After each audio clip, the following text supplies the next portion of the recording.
Assalamualaikum warahmatullahi wabarakatuh. Selamat siang ibu-ibu, bapak-bapak, teman-teman saya semua, dokter-dokter. Ini tidak terasa seri behavior kita udah berlangsung panjang ya. Udah berapa banyak nih, Bu Ruri? 12 kalau nggak salah hari ini. 12. Nah, itu sebetulnya kalau mengikuti semuanya atau melihat YouTube-nya atau filmnya, itu sedikit banyak pastilah ibu-ibu udah punya bayangan apa yang mesti dikerjakan di rumah gitu. Jadi jangan sampai nggak tahu. Kita makin dekat ke sesuatu yang kita cita-citakan, memberi training orang tua dan terapis mengenai behavior. Udah makin deket nih, saya udah lihat bahan-bahannya udah mulai jadi. Bentar lagi kita pasang di internet ya. Dan semoga ini bisa berkah lah buat ibu-ibu dan bapak-bapak sekalian.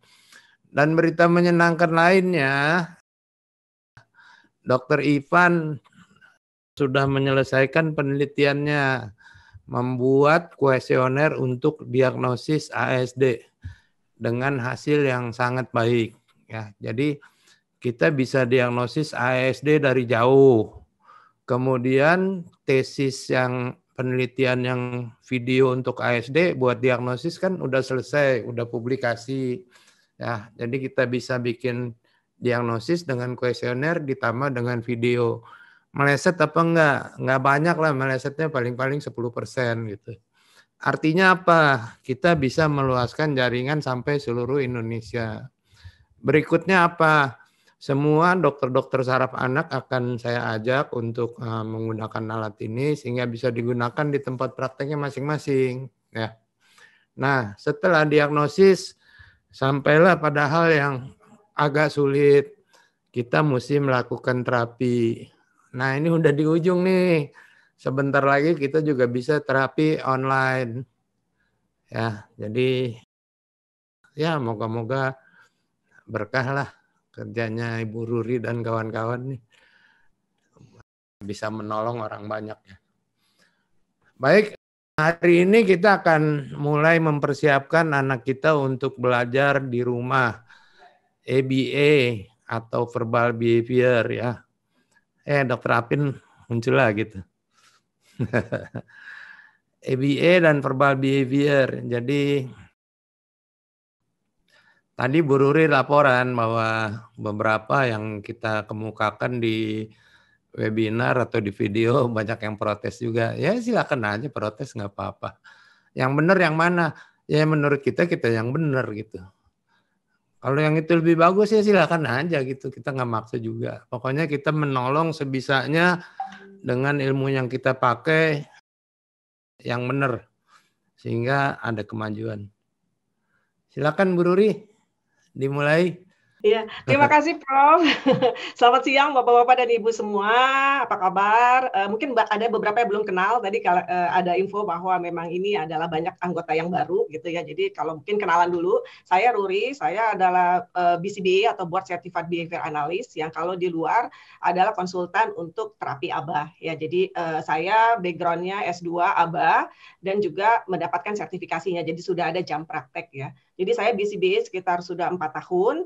Kebetulan kenapa saya BCBA? Karena kebetulan anak saya. Jadi anak saya berada di spektrum. Jadi saya berada di awalnya background saya bukan bidang ini, tetapi saya sejak anak saya autis ya penasaran juga, cari tahu, akhirnya sekolah lagi dan mendapat sertifikasinya. Kurang lebih begitu ya. Nah, hari ini saya ingin menjelaskan, ingin membagi pengetahuan. Sebetulnya mungkin hari ini lebih banyak sharing ya dibanding benar-benar pengetahuan, tetapi banyak juga informasi yang seperti Prof bilang.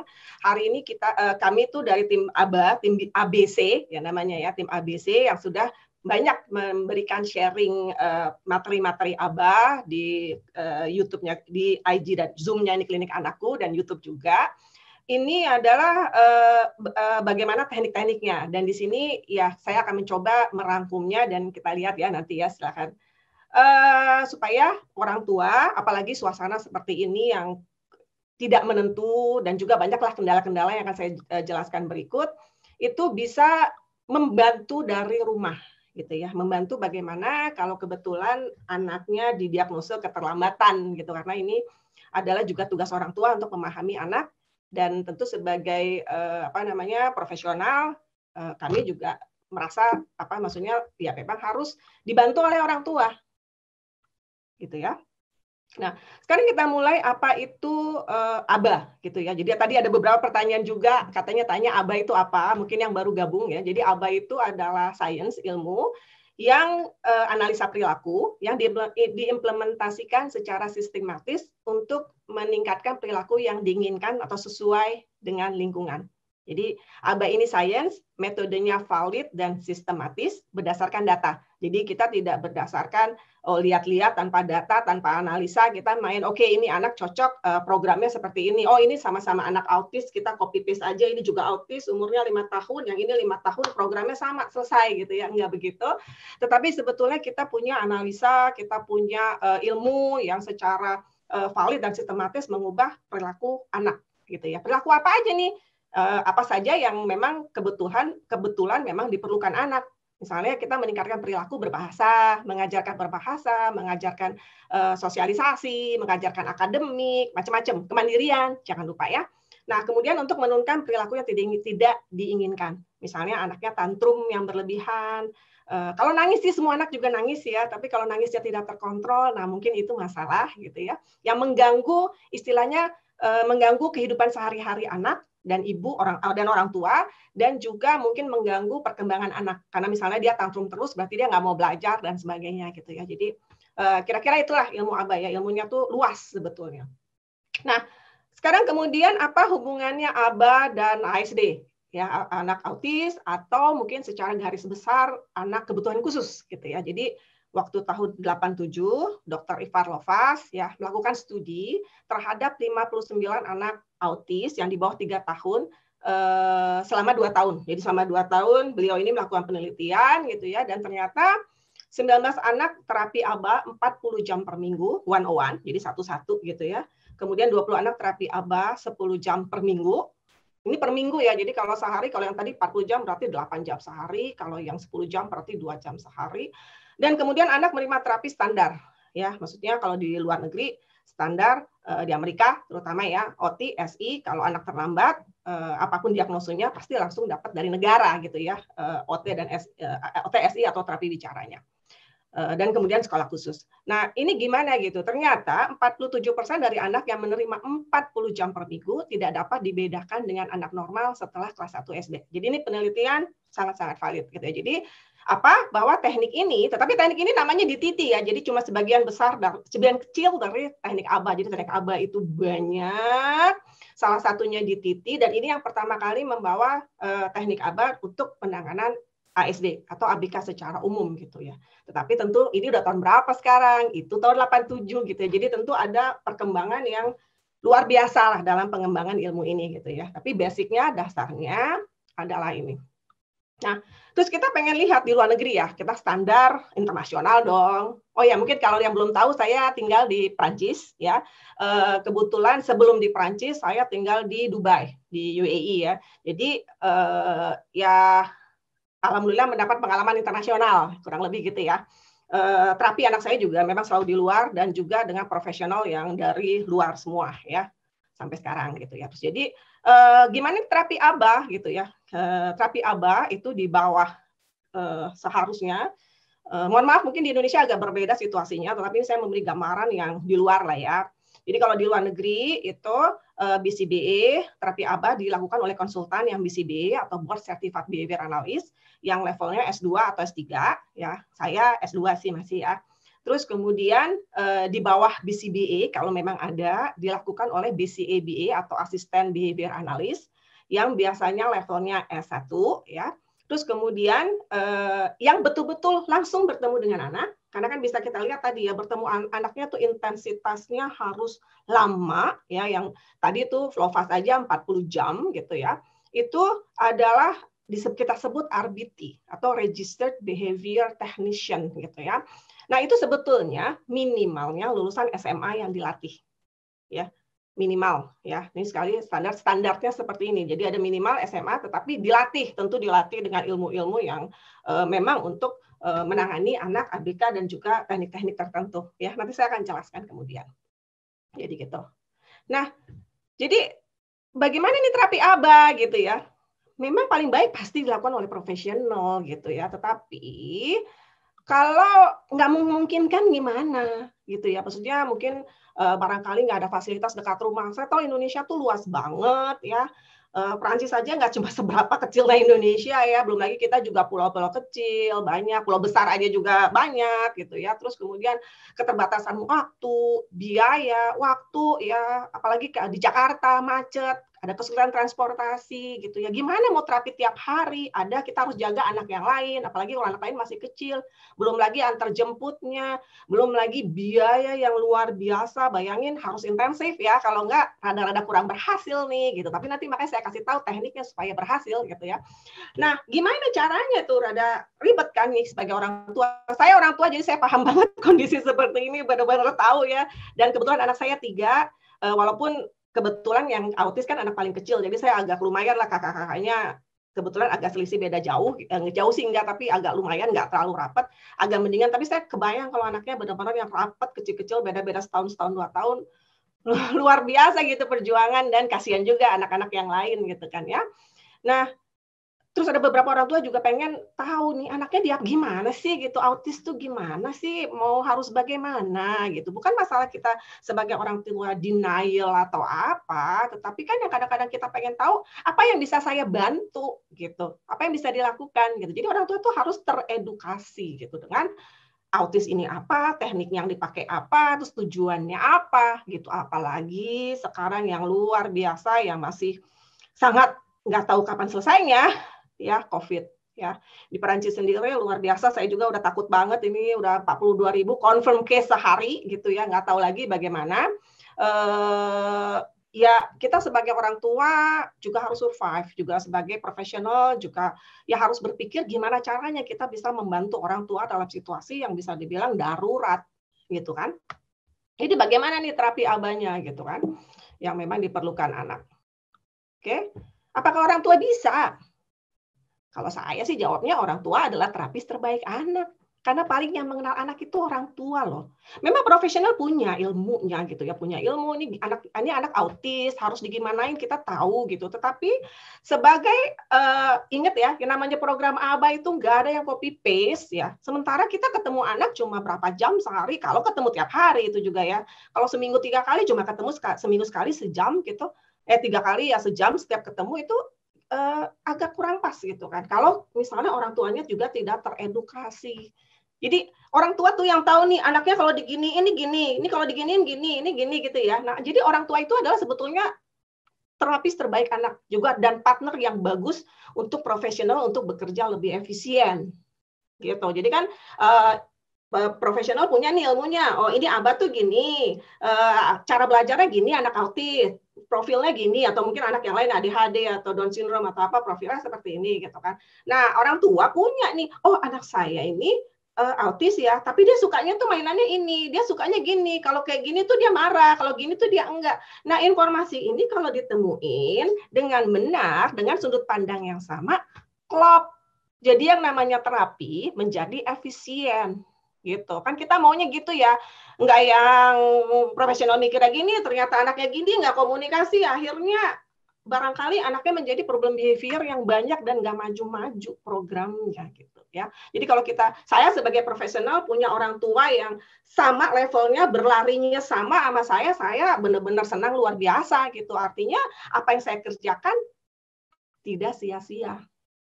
Karena kadang-kadang saya merasa sebagai profesional nih ya, sekali lagi kadang-kadang saya merasa profesional, saya mencoba mengajarkan begini, udah pesan-pesan, begini-begini, tapi orang tuanya bahasanya berbeda, akhirnya sebetulnya apa toh nggak Bapak Ibu? Hasilnya adalah orang tua yang bayar nih terapi ya, tetapi sebetulnya yang mendelete terapi itu yang kami ajarkan sebagai profesional adalah orang tua sendiri.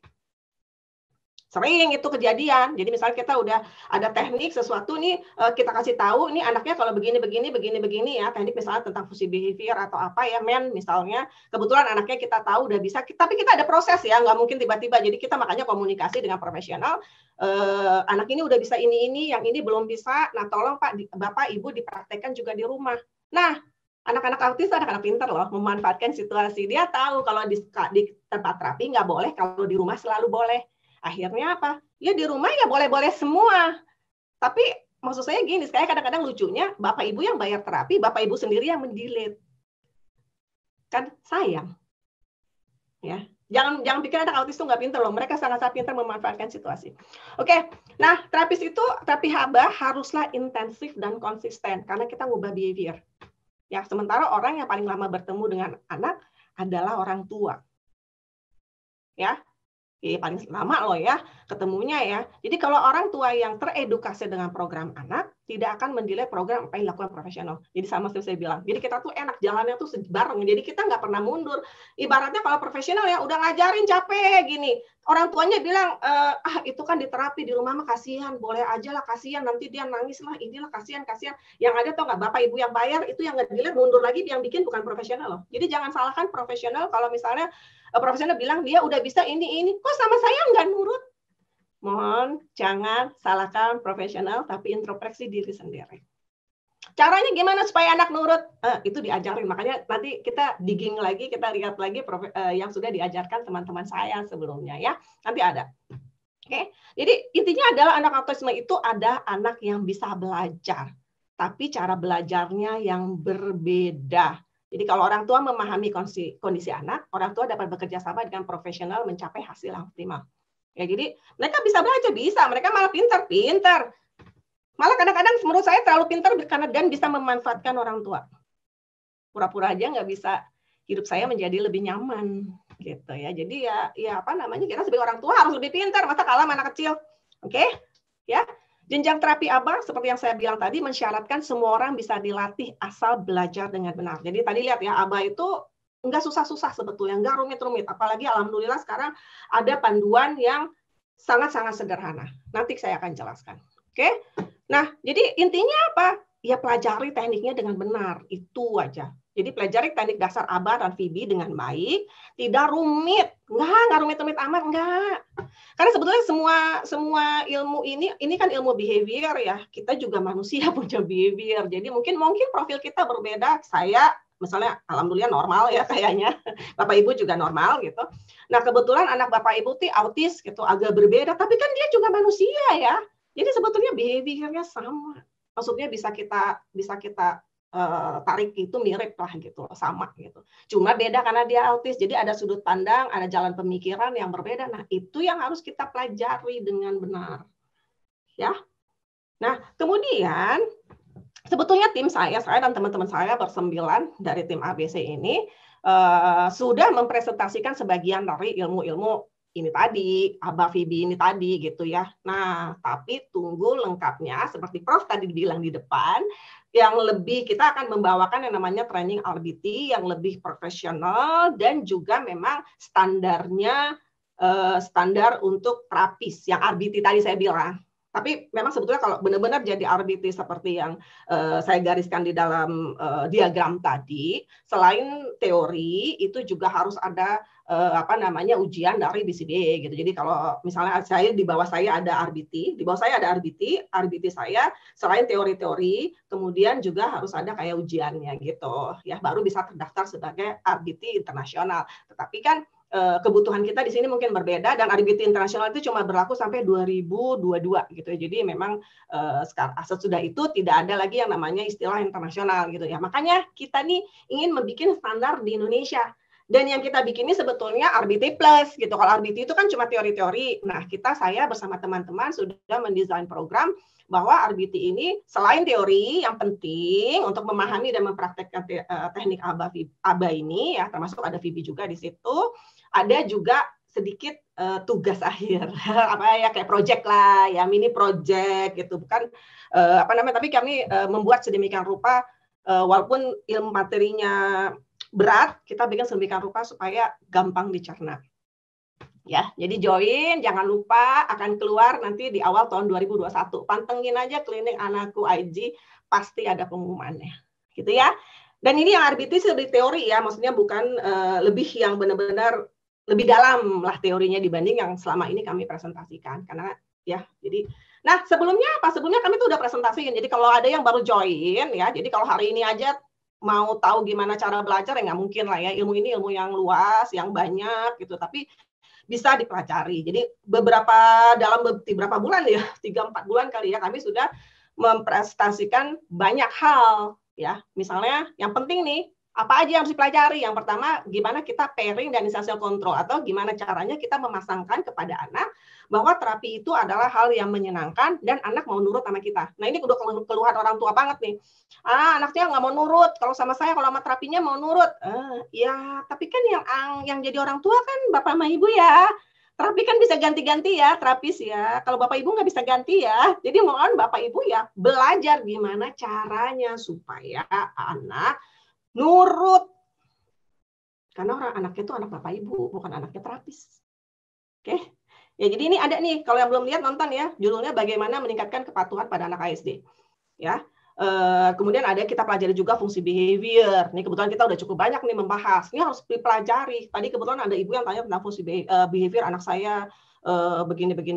Coba silakan dilihat di YouTube Klinik Anakku. Itu adalah mencegah masalah perilaku saat belajar di rumah gimana, mengapa perilaku anak bermasalah. Kemudian ada lagi mencegah dan mengatasi perilaku negatif dengan teknik behavior. Jadi silakan didengarkan, dipelajari, dan kalau mau yang komplit, yang lebih detail dan yang lebih lengkap, nanti ikut training RBT-nya. Oke? Nah, terus kemudian jangan lupa pelajari teori ABC dan reinforcer ya. Gimana caranya supaya anak itu belajar itu seneng, nggak kabur. Begitu disuruh belajar tidur. Kalau nggak begitu disuruh belajar pengennya pipis terus. Nggak mungkin ya. Maksudnya pipis kan sejam sekali. Kalau udah setiap 15 menit pipis itu udah bukan pipis lagi. Itu mah kabur anaknya, avoid. Ya, jadi silakan nih. Udah pernah dibahas anak susah belajar. Diskusikan cara meningkatkan motivasi belajar dengan ABA gitu ya. Jadi ini silahkan dilihat lagi, direnungkan kembali ya. Dan walaupun ini sebetulnya nggak cuma membahas ini ya, jadi ini sebetulnya maksudnya satu materi barangkali bermacam-macam masukan di dalam sini ya, tapi ya kurang lebih ini ya. Nah kemudian untuk anak yang mungkin punya masalah dengan bahasa, terutama anak-anak autis atau anak-anak yang lain ya, perkembangan bahasanya terlambat, kita menggunakan teknik VB atau verbal behavior ya. Nah, gimana caranya tuh? Ya, jadi ya itu harus kita ada. Pernah saya sendiri membawakan melatih anak berbicara dengan ABA VB. Anak autis, maksud saya masalahnya agak beda dengan anak kalau misalnya diagnosanya autis. Karena autis itu bukan masalah. Barangkali ini kan banyak ya, autis kan spektrumnya luas nih ya. Tetapi barangkali bukan masalah dan mayoritas, bukan masalah nggak bisa bicara. Kalau anak autis itu nggak mau.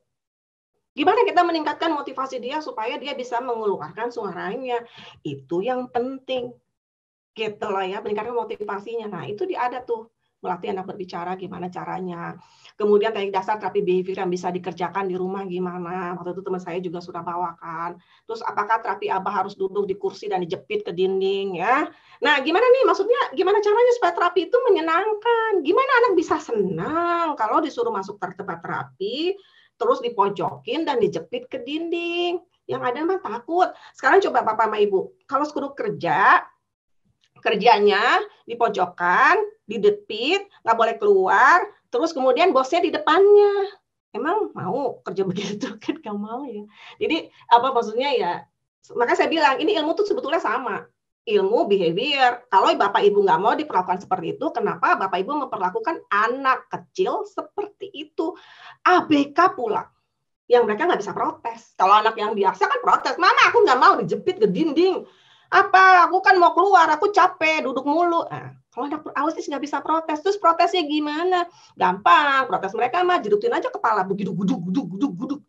Udah pasti orang itunya panik. Wah. Akhirnya kan nggak jadi belajar, sibuk ngurusin dia. Nah, gimana caranya tahu fungsinya? Makanya belajar fungsi behavior. Jadi tuh sebetulnya kayaknya susah, tapi sebetulnya gitu-gitu aja kan. Ilmu ABA ini nggak susah kok. Pelajari benar-benar fungsi behavior dan teori ABC, reinforcer. Udah pasti anak autis Bapak Ibu terkendali. Ya. Nah, kemudian juga jangan lupa nih yang kadang-kadang suka dilupain ya. Kalau namanya terapi itu dipikir akademik mulu tuh. Dipikirnya cuma urusan baca, ngomong, nulis. Kalau udah baca berarti anaknya udah pinter. Enggak, anak autis itu baca belum tentu paham loh apa yang dia baca. Apa dia bisa baca? Bisa. Anak saya begitu ngomong aja bisa baca, nggak ada yang ngajarin. Umurnya 3 tahun. Begitu ngomong dia umurnya 4 tahun setengah. Bisa dia baca.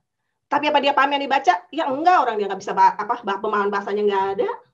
Gitu. Jadi jangan dipikir kalau anak bisa baca itu pinter. Maksud saya dalam tanda kutip ya, Bapak Ibu merasa, oh anak saya udah bisa baca nih, udah oke berarti gitu ya, dia bisa sekolah dan sebagainya. Tidak sesederhana itu kalau untuk anak autisme.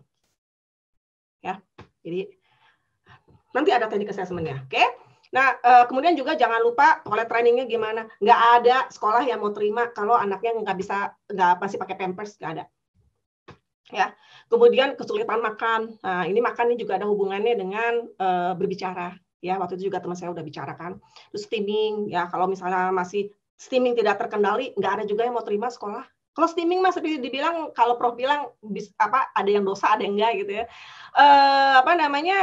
Steaming itu memang untuk anak autis barangkali tidak bisa dihilangkan sama sekali gitu ya. Tetapi ya harus terkontrol. Kalau enggak gimana dia mau sekolah? Lah dia sibuk steaming gitu. Nah bisa. Ngatasinnya bisa? Bisa. Itulah makanya pelajari tuh. Ada pernah teman saya bicara gitu ya. Nah semua rekaman-rekaman yang di atas ini ada di YouTube. Kalau mau paling gampang di YouTube Klinik Anakku ada playlistnya seri behavior. Ya, oke. Referensi lain. Nah ini sebetulnya mohon maaf agak promosi diri saya. Ya, jadi ini saya punya FB group Ruri Abah Vibi untuk autisme. Silakan yang belum join, silakan join. Di sini saya sebetulnya udah 3 tahun berjalan ini ya dari tahun 2017. Sudah membuka FB group ini karena waktu itu saya berpikir sebagai orang tua saya cuma ingin sharing, tidak terpikir akan besar seperti ini, tetapi waktu itu cuma pengennya sharing aja. Saya punya ilmu, alhamdulillah, saya pengen semua orang tua juga punya pengetahuan yang sama gitu loh ya. Nah, kemudian November 2017 saya sebetulnya sudah mengadakan training on implementasi Abah Vibi ini, udah berjalan 9 angkatan. Sebetulnya hari ini ada pendaftaran nanti malam jam 6:30 sih penjelasannya, pendaftarannya setengah 8, itu adalah untuk yang angkatan ke-10 gitu. Saya mengajarkan, tapi ini lebih implementasi ya, bukan kayak RBT. Kalau RBT itu kayak lebih komplit banget, ini sebetulnya cuma implementasi aja gitu ya, membantu orang tua, boleh juga profesional kalau yang mau ikut, tetapi ini sangat maksudnya bisa dibilang ilmu yang agak lebih ringan lah ya dibanding RBT. Bagaimana memahami anak autisme. Silakan kalau yang mau join. Saya juga punya website rurisoryawinata.com. Kemudian saya punya buku. Ini alhamdulillah Prof Hardiono berkenan untuk memberikan pengantar di bukunya. Bisa didapatkan di Gramedia dan di Shopee. Linknya Shopee-nya ada di website saya. Jadi kalau ada yang belum punya dan sekarang juga susah kali ya ke mall, silakan beli online. Itu ada di website tersebut gitu ya. Kalau untuk dasar, ya artinya penerapan dasar di situ sih sudah lumayan lengkap lah, banyak ya. Jadi bisa dilihat, atau kalau pengen benar-benar tahu, silahkan ikut training online ya. Atau main-main dulu aja deh ke FB Group deh, banyak pengetahuan di situ, oke? Atau di websitenya. Oke, yang berikutnya kemudian, nah gimana sih proses terapi Abah? Nah kan kita sebagai orang tua nih gimana sih caranya, emang kayak gimana prosesnya? Nih sedikit saya akan beri gambaran bahwa kita pertama harus assessment, ya assessment, VB-MAP ya. Jadi sebetulnya ya kita harus pengen tahu, kalau kita mau pergi kemana, ya kita harus punya peta kali ya. Ini anak kita tuh seperti apa kondisinya sebenarnya dibandingkan dengan usianya gitu ya. Terus kemudian dibandingkan teman-temannya yang lain.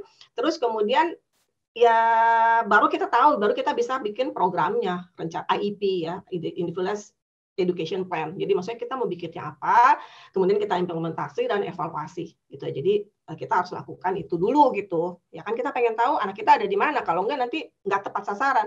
Ingat ya yang namanya terapi Abah itu bukan nggak ada yang copy paste. Cuma bilang oh anak 5 tahun, ini 5 tahun. Kalau 5 tahun tuh programnya ini.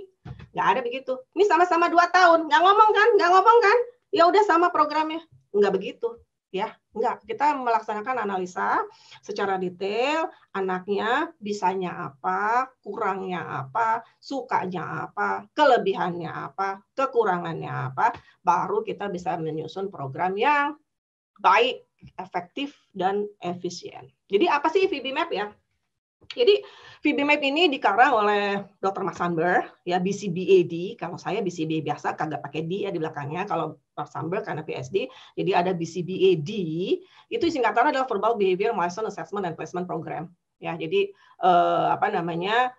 ini adalah salah satu kurikulum di bawah, maksudnya tenaga teknik VB ya, salah satu. Jadi saya bukan bilang satu-satunya. Ada lagi yang namanya ABLS, dan sebetulnya mereka tuh seperti kakak beradik, karena sebetulnya Dr. Mas Sambel ini dulu asistennya Dr. Partington. Jadi yang bikin ABLS itu Dr. Partington, dan Dr. Mas Sambel ini asistennya dulu. Tapi kemudian membuat sendiri, dan menurut saya pribadi lebih sederhana. Ya, jadi sebetulnya gini kan, saya kan kerja sebelumnya untuk mendapatkan sertifikasi dan juga kerja. Saya pernah kerja di Dubai itu di 2 center.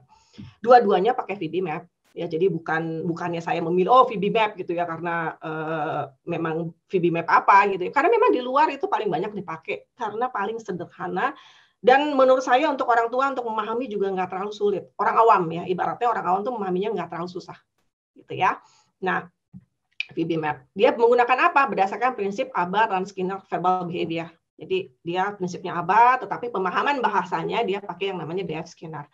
Kemudian ada apa aja nih? Jadi ya VB-MAP itu milestone, maksudnya perkembangan anak tuh bisa apa aja, dicoba terhadap 75 anak normal dan lebih 200 anak autis. Jadi maksudnya anak autis tuh bisanya anak normal dulu pertama nih, dia petain ya. Anak normal tuh umur sekian bisa apa, umur sekian bisa apa, dari segi bahasa dan sosial saja. Jadi tidak ada masalah yang perkembangan fisik dan sebagainya, cuma bahasa dan sosial aja bisa apa, bisa apa, bisa apa gitu ya.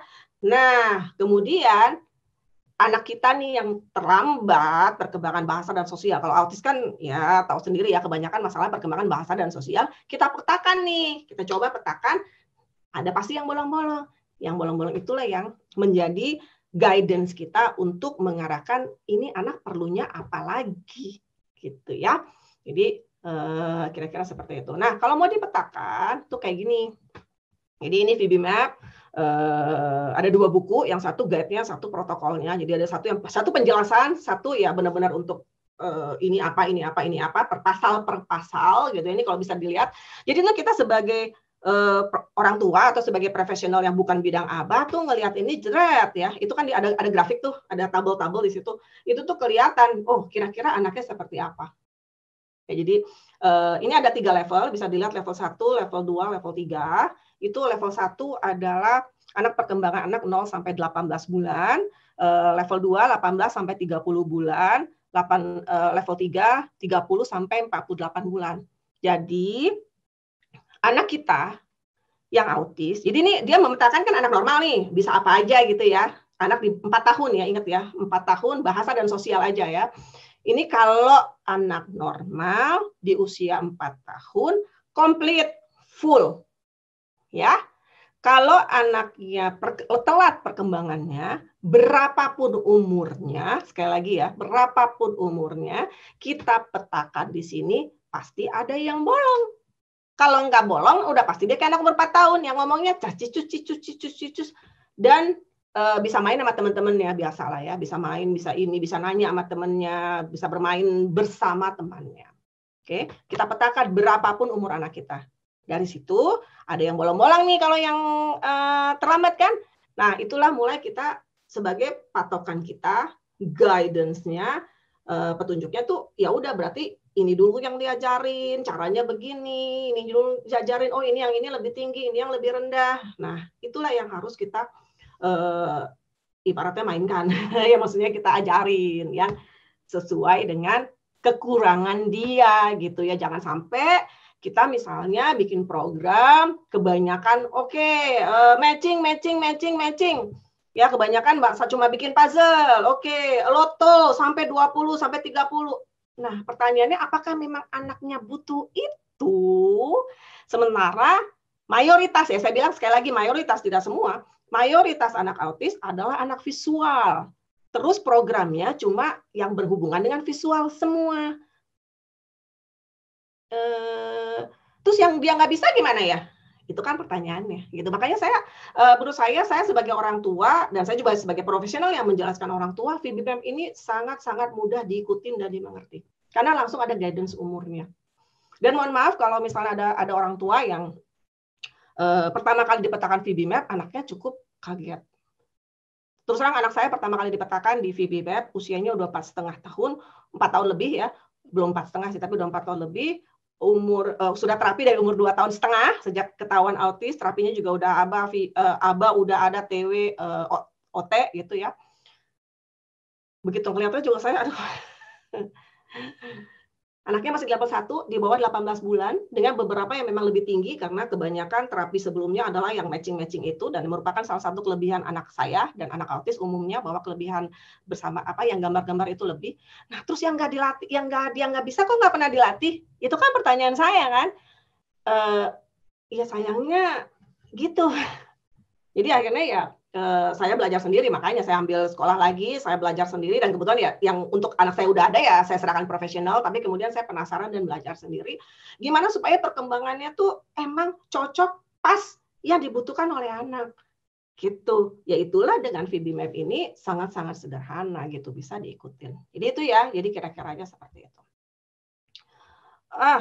Nah, jadi ada apa aja di VB-MAP? VB-MAP itu yang ini yang tadi saya jelaskan sebelumnya, ini milestone aja ya, tonggak yang benar-benar untuk perkembangan anak. Tapi sebetulnya di dalam VB-MAP itu lumayan komplit.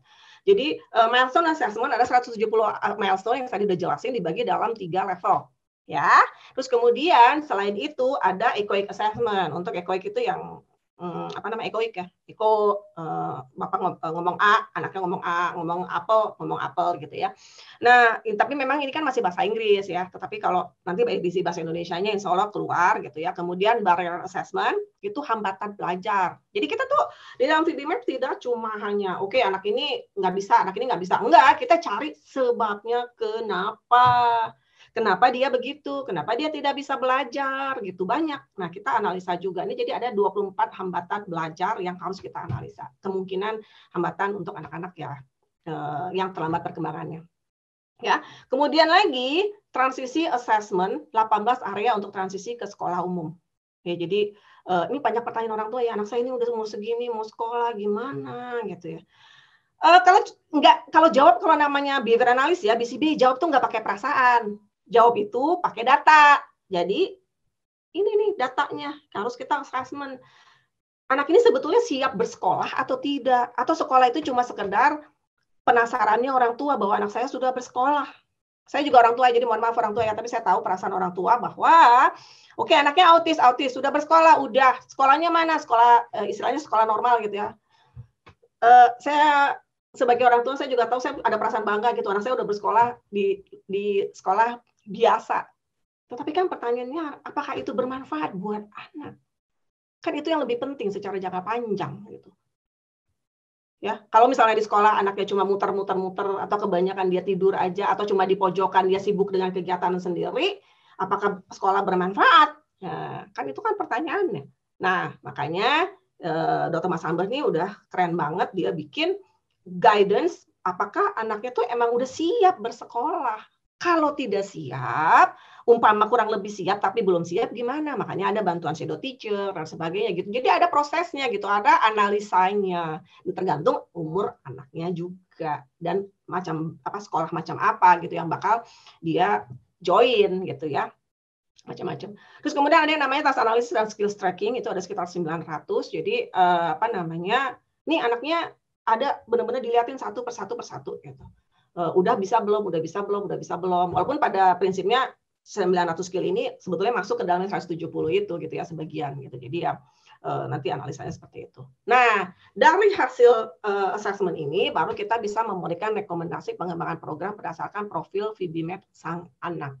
Jadi kita yang namanya bikin program nggak asal-asal nih, kita bikin sesuai dengan profilnya gitu ya. Salah satunya dengan VB-MAP, tapi saya nggak bilang satu-satunya ya. Jadi maksudnya kalau sebagai behavior analyst tuh ya kita banyak tools gitu, kita banyak ada beberapa kurikulum ya sesuai yang cocok dengan kita apa gitu ya. Tapi VB-MAP ini memang sangat-sangat sederhana.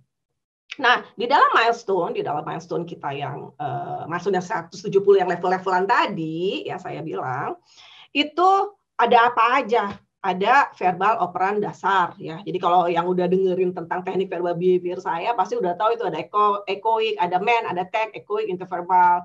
Kemudian ada kemampuan bahasa reseptif ya, tapi kalau di dalam B.F. Skinner dia sama aja gitu ya. Listener namanya listener responding. Kemampuan vokal anak gimana?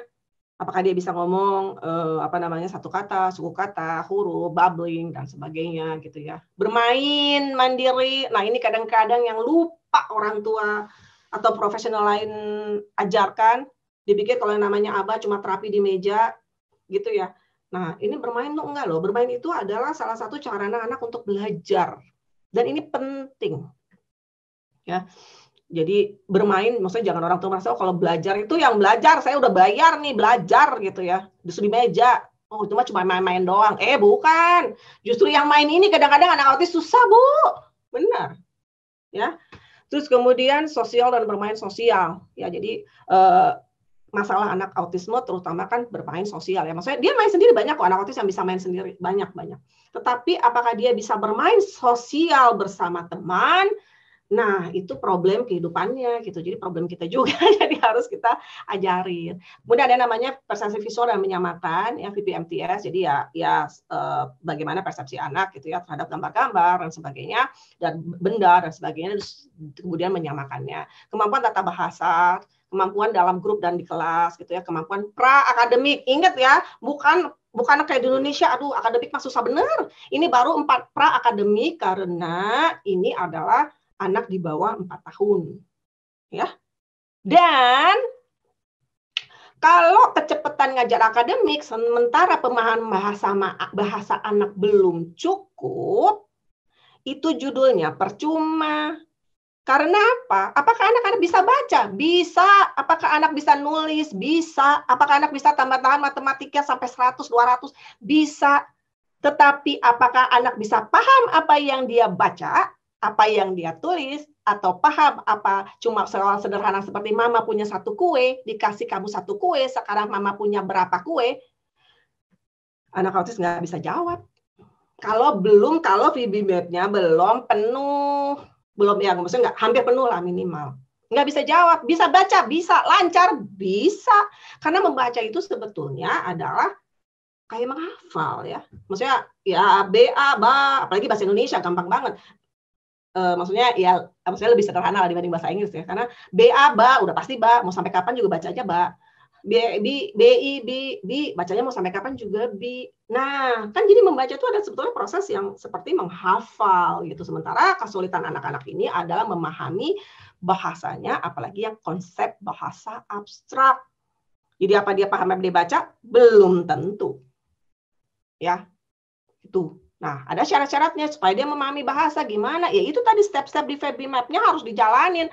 Kalau enggak mah dia bisa baca-baca, terus dia bisa nulis, bisa. Suruh nulis ini bisa. Siapa bilang nggak bisa nulis? Enggak. Tapi apa dia paham yang dia tulis? Enggak. Gitu. Kecuali VB-Map udah komplit atau mau komplit.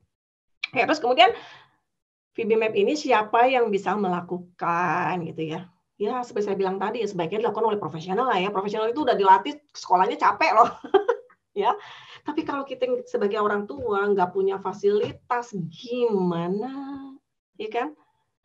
Nah, VB-Map ini didesain sederhana oleh Dr. Mas Amber. Jadi berbeda dengan mungkin tools-nya psikologi, ya, misalnya kayak tes IQ segala macam itu memang ribet dan memang didesain untuk profesional. Saya sebagai behavior analis tidak boleh diagnosa, tidak boleh tes IQ, tidak boleh, itu mah bukan di luar skop pekerjaan saya. Tetapi VB-Map ini memang didesain sangat sederhana oleh Dr. Mas Amber. Ya, seperti tadi, jadi seperti itu. Kemudian yang tapi ada syaratnya dong ya. Dia yang ngerjain harus memahami konsep VB dari B.F. Skinner, ya kan? Apa itu mentek, echoic, listener, interverbal. Kemudian memahami konsep ABA, apa itu MO, motivating operation, apa itu PROM, apa itu reinforcer, apa itu pairing, apa itu instructional control, yang tadi tuh yang saya jelasin. Kalau nggak tahu ya lihat aja di YouTube-nya anakku ya. Nah, kemudian memiliki pengetahuan tentang dasar berbahasa, kata benda, kata kerja, kata sifat, kata keterangan, struktur bahasa. Ya, kalau orang Indonesia mah, kalau sekolah juga pasti ngerti lah ya, mana kata benda, mana kata kerja gitu ya. Kemudian memiliki pengetahuan dasar perkembangan bahasa anak tipikal. Kalau saya sih dalam prakteknya mungkin kalau anaknya sudah pernah punya anak, misalnya orang yang udah pernah punya anak kurang lebihnya mungkin tahu, atau kalau enggak ya lihat aja ponakan atau adik gitu ya. Tapi bukan sesuatu yang memang harus detail banget, nggak terlalu banget gitu ya, karena memang VB-Map itu didesainnya sangat-sangat simpel sebetulnya. Memiliki pengetahuan tentang autis atau gangguan perkembangan bahasa lainnya. Jadi kalau anak autis itu profilnya kayak gini, anaknya kayak gini gitu ya. Bahasa yang lain barangkali Down syndrome atau mungkin speech delay biasa atau mungkin ada sedikit perkembangan yang kurang dari bahasa dari anak ADHD gitu ya. Jadi harus kita ya paham itulah kurang lebih lah gitu bisa ya. Nah, pada nanya dong VB-Map dapatnya di mana? Nah, sayangnya saat ini masih proses nih penerjemahan ke bahasa Indonesia. Semoga tahun depan selesai ya. Kemudian untuk sementara yang belum punya gitu ya, kalau kesulitannya nggak ada, ya bahasa Inggrisnya ada gitu. Atau kalau paling gampang nih zaman sekarang, zaman canggih kan ya pakai app aja.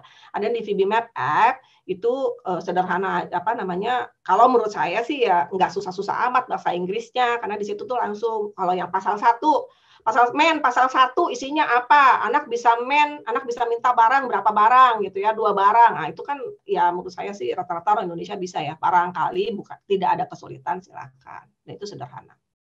Nah, dari situ kan udah diakses nih ya, anaknya tahu anak saya ini ada di sini ya. Terus kemudian kita bikin rencana programnya seperti apa.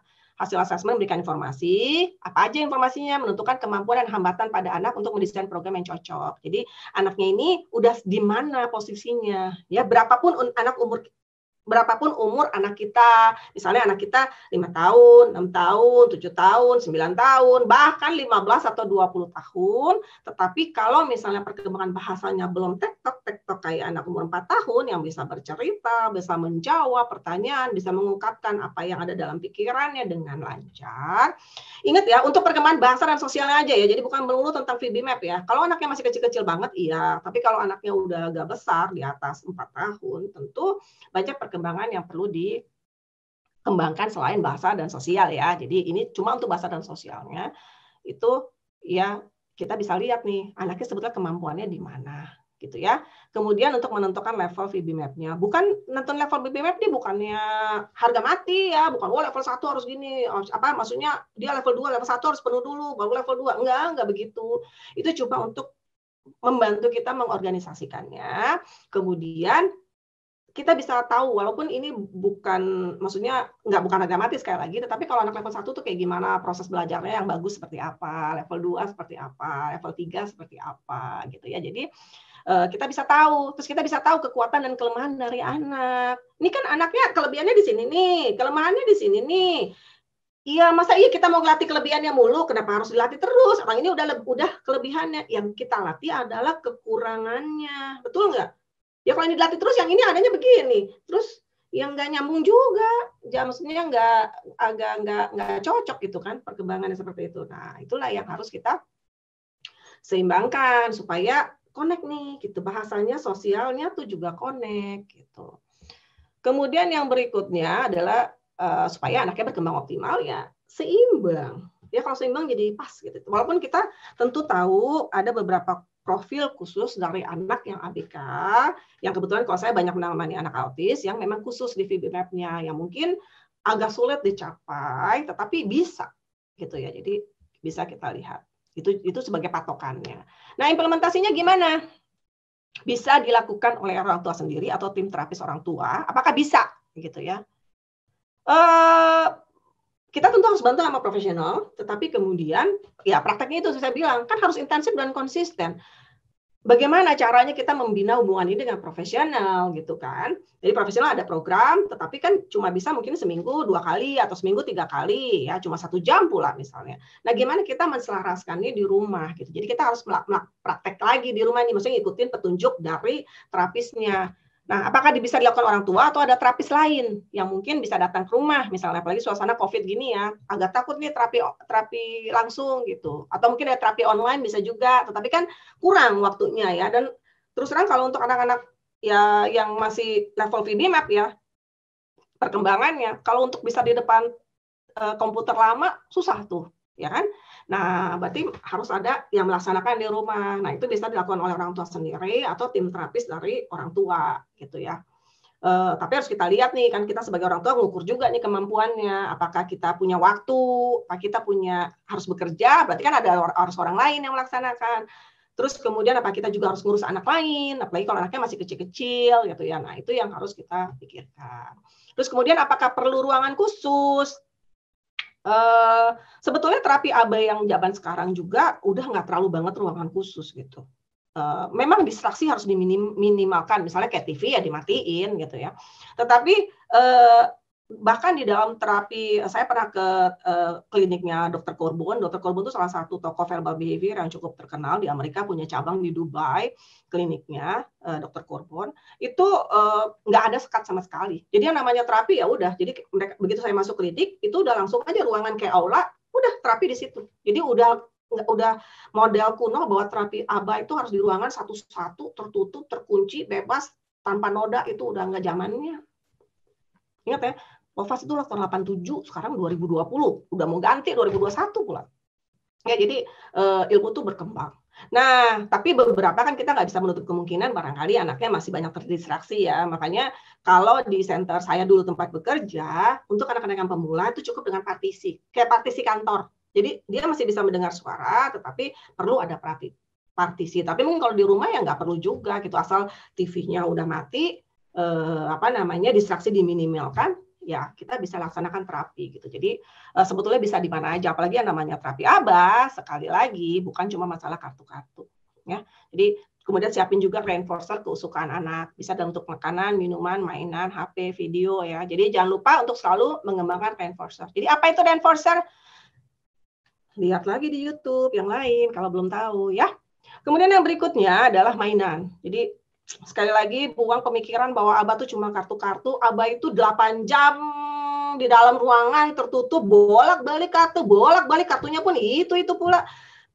Nanyanya juga itu pula. Itu mah udah bukan begitu ya. Jadi terapi itu walaupun harus intensif, tetapi meliputi seluruh kegiatan anak, mulai dia bermain, mulai dia bahasa, mulai dia mandiri, toilet training, makan, misalnya perlu belanja ke supermarket, main di playground, jadi semua, kalau perlu nonton di bioskop gitu. Jadi meliputi seluruh kegiatan anak, umur segitu bisa ngapain, ya kita sebisa mungkin mendorong anak kita juga bisa melakukan seperti yang lain.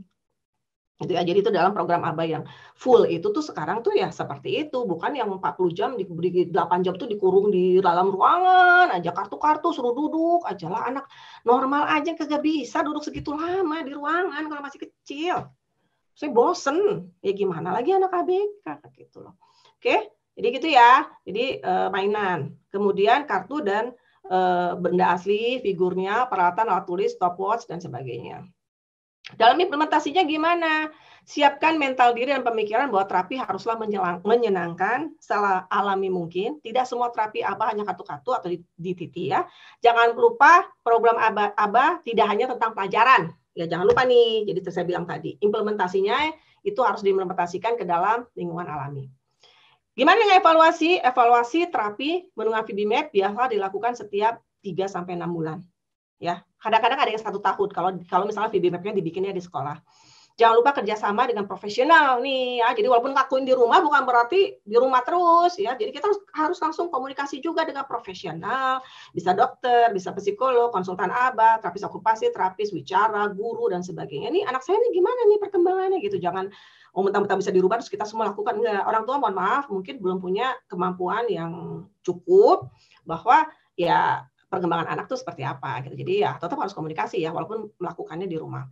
Kerjasama jangan lupa semua pihak yang terlibat anak termasuk kakak, adik, kakek, nenek. Aduh, saya tahu nih kalau kakek nenek udah paling susah. Ya tapi ya harus ya. Jadi orang tua, bapak, ibu semuanya harus kompak termasuk kakak, adik, kakek, nenek, mbak dan sebagainya. Nah, pengalaman saya dalam implementasi ABA-VB dan VB-MAP seperti apa? Kalau menggunakan dengan teknik benar, anak insya Allah bisa vokal. Tapi saya nggak bilang semua anak autis bisa ngomong, ya itu salah. Maksudnya secara studi juga memang tidak semua anak autis bisa bicara, tetapi kita coba dulu nih, kalau di teknik VB kita coba dulu, kalau nggak coba mana tahu gitu ya. Jangan lupa hargai proses untuk menjadi vokal.